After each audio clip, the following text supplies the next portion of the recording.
another Japanese maple, but this one just caught my eye. It's a trident. It's one of very few which I've grown as a kind of exposed root, self-standing rather than being on a rock. But it's just so funky I couldn't resist it. And these are all kind of fusing together now. And it's got such a cool, beautiful form that I'll just give it a quick prune over because I want to keep it looking really nice.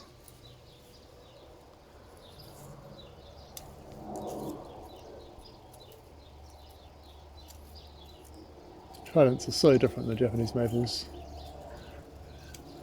They're just kind of chunkier and more muscular and gnarly and really suit going on rocks, which you've probably seen on my channel, all my British rock ones.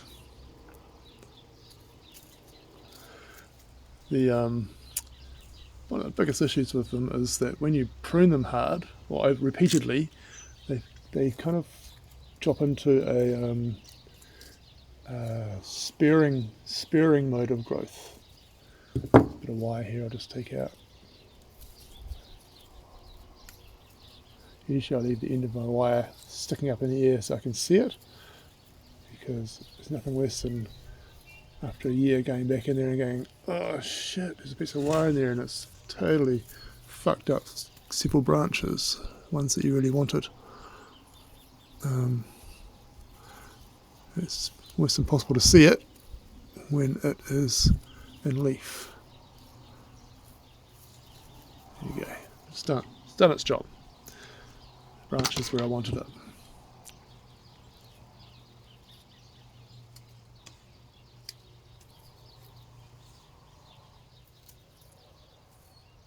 Cool. Isn't that cool? It could come down a little bit more, which I can probably do with a piece of wire. Just hook it around the main stem. This one I will leave up in the air. So I'll just hook that around here and then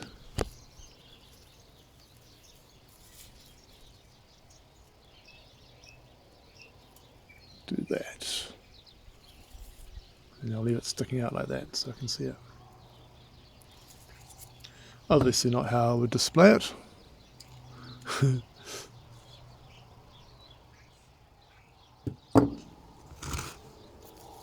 Now I want the leader to come back this way, really. Now, so I'm looking at this one here.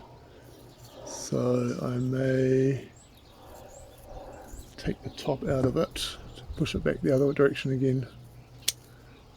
There we go.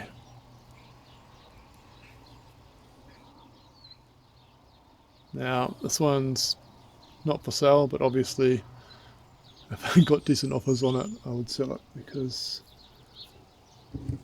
you know, need the money, grow more trees, make more bonsai, maintain my nursery.